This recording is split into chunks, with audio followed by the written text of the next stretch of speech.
Hello guys, mumeze neza, nongeye kubakira kuri YouTube channel yanjye. Uyu munsi tugiye kujyana mu gikoni, hari hashize iminsi tudateka hamwe.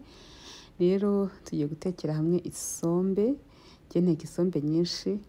Ahangaha rero ni isombe ibiro bitatu n'ibirungo biri muri ya sashe byoroshye, nibyo by'ibirungo. By'ingenzi irimo harimo poivro, tungurusumu, ibitunguru bisanzwe, agatangawizi gatoya, tungurusumu, seleri, ndumva ari byo by'ingenzi cyane. Hano rero dufite n'utundi turungo dutoya bashyira mu musombe nko muri kutubona. Ndumva ari byo rero tugiye gukoresha. Nkuko nababwiye isombe ni ibiro bitatu, ndumva ko ari nyinshi, bisaba isafuriya nini.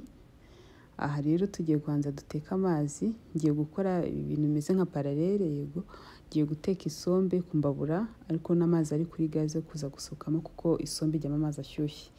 Ntakagira umuntu uteka isombe numara kuyikaranga usukemo amazi akonje, irapfuba cyangwa se ntize gushya neza. Rero nkuko mubibonye isombe, amazi yo gushyira mu isombe ari kuri gaze.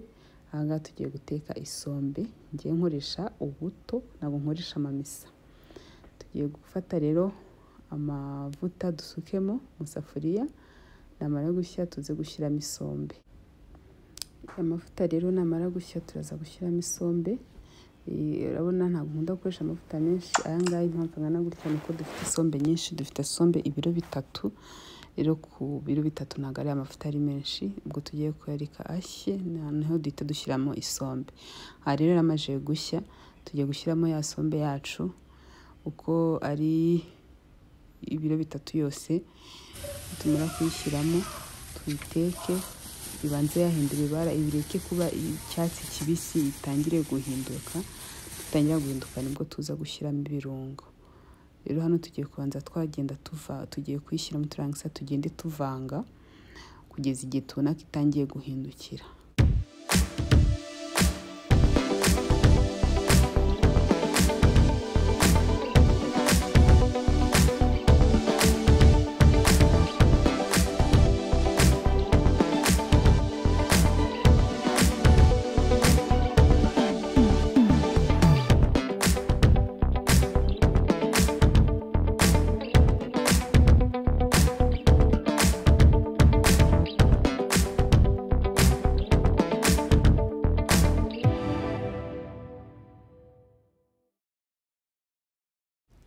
Nyuma yuko rero isombe yacu itangiye guhindura ibara, turahita dushyiramo bya birungo byacu twari dufite ku ruhande. Nababwiye ibyo ari byo byose, ubwoko bwabyo twashyizemo. Impamvu mbishyiramo nyuma, abenshi hari igihe ugiye gukoresha isombe usanga uhitamo kubivanga, bakabikora bivanze, cyangwa se wasaba bakabigukorera ku ruhande. Iyo ubikoreye ku ruhande ugashyiraho nyuma, ukabishyiramo nyuma, bituma isombe ihumura neza kurusha uko wahita ubitekera hamwe icyarimwe. Muzabigerageze muzambwira. Rero naho twakomeje turabivanga, turakomeza turakaranga, kuko byo biba bimeze nk'ibirimo amazi kubera amapinari n'amapuwaro biba bifite amazi, bituma umara umwanya munini uyipfundikiye ukaranga, just nta kindi kintu urashyiramo, ugapfundikira ukanyuzamo akantu, umwuko se cyangwa irushe, icyo waba ukoresha, ukaza kugira ngo ize gushya nyine neza, y'amavuta yinjiremo neza, nta kindi kintu urashyiramo. Aha rero tugiye kongeramo amazi, kuko yari imazeho umwanya munini. Imaze umwanya munini tuvanga dupfundikira, tuvanga dupfundikira. Isombe bisaba kuyiteka witonze, ufite umwanya uhagije, kuko ifata umwanya munini pe. Ntabwo ari ikintu uteka wirukanka cyangwa se udahari, bisaba kuyiteka uhari ufite umwanya uhagije. Aha rero turangije gushyiramo amazi, y'amazi ya twatetse ashyushye. Ntabwo ushyiramo amazi akonje, kuko kuriya hariya yarigeze ugashyiramo amazi akonje, rwose isombe irapfuba, uyirya idahiye. Rero twayishyizemo amazi ya mbere, dushyushya n'andi, tuza kongeramo. Ahangaha rero urabona ukuntu imeze, nta kindi kintu turashyiramo.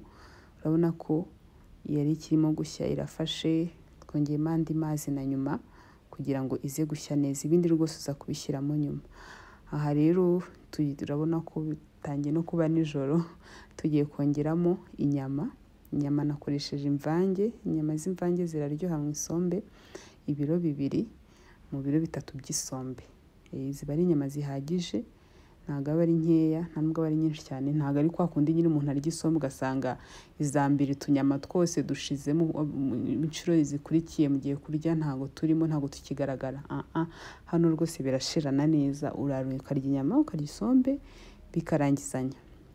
Rero turazishyiramo, niturangiza tuzishyiramo dupfundikire nazo zongere itogote mpaka inyama nazo zihiye, hahandi nyine ushobora kumva ko ugiye kwirya tubone gushyiramo ikindi kintu.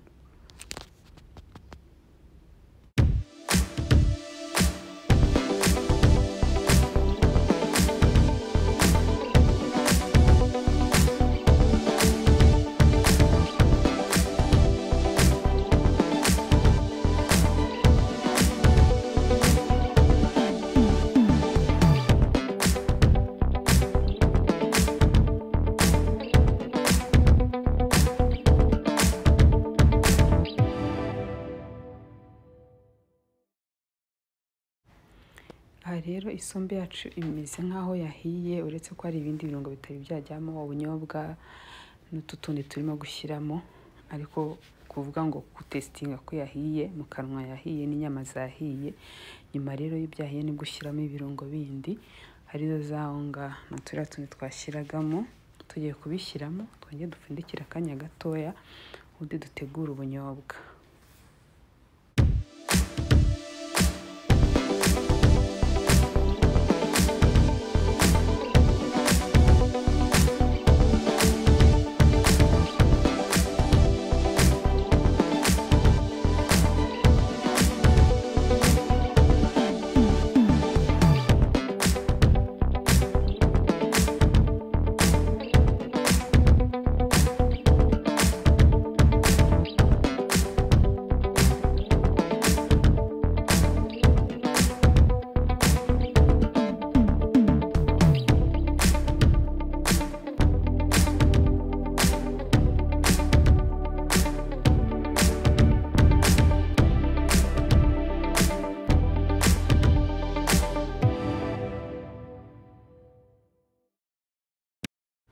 Aha rero ikindi tugiye gutegurana ubunyobwa tugiye kubufata tubukarange ku ruhande, none tuze kubushyira mu isombe. Ubunyobwa turi bukoreshe rero ni ikiro kimwe, ndibutse ko dufite ibiro bitatu, twakoresheje ibiro bitatu by'isombe, ibiro bibiri by'inyama, ubwo n'ibirungo bindi twashyizemo, ubwo turaza gukenera ikiro cy'ubunyobwa. Turabufata rero tugiye kubukaranga bushye neza, cyane ko n'isombe yahiye, ubunyobwa bushyiramo isombe yahiye kuko ubushyizemo itarashya neza bitangira gushirira. Niyo mpamvu tunabukaranga kugira ngo tuze kubushyiramo bwahiye, noneho ntibize kumaraho umwanya munini, kuko iyo ubushyizemo utabukaranze rwose waba uri kurya ubunyobwa budahiye, kuko igihe cyose bugeze mu biryo burashirira. Bisaba rero kubukaranga ku ruhande kugira ngo uze kubushyiramo bihiye, nubushyiramo n'ibiryo zo guhita uza kubikoraho ntibibare umwanya munini.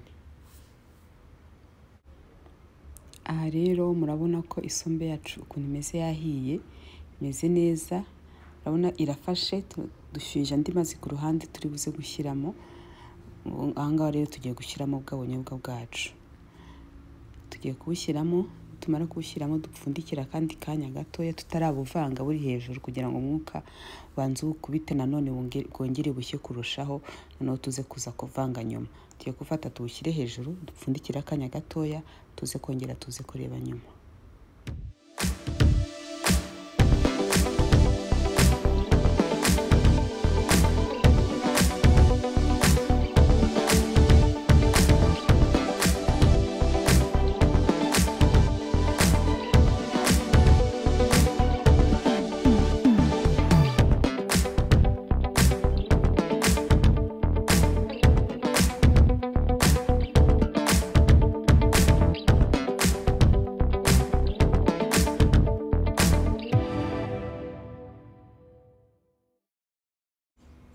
Ahangaha noneho rero tugiye kuvanga bwa bunyobwa n'isombe neza, yari maze umwanya ipfundikiye.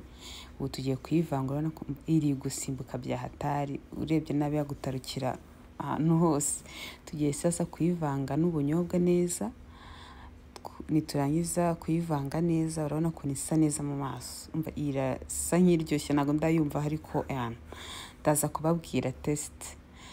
tugiye kubivanga neza, niturangiza twongere dupfundikira akanya gatoya. Isombe yacu iraba yabonetse imeze neza. Urabona ukuntu isa. Ubu turi kuvanga bwa bunyobwa noneho n'isombe ngo byivange neza, ntibuze kuguma ahantu hamwe. Ariko niyo wabukaranze uba wabutandukanyije, ntabwo biba bigufatanye kwa kundi kuryo ushobora kukugora kwivanga n'isombe.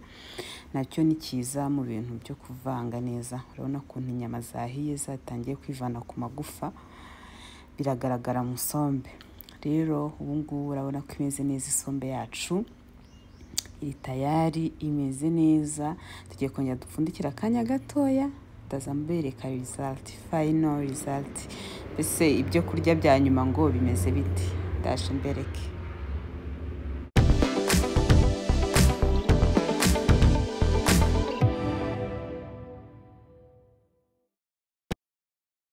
Aha rero ni ya sombe yacu finally irabonetse. Murabona ko isa neza.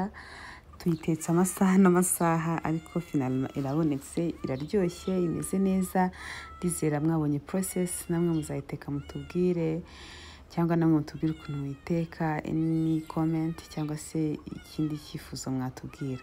Mwakoze cyane rero kudukurikirana.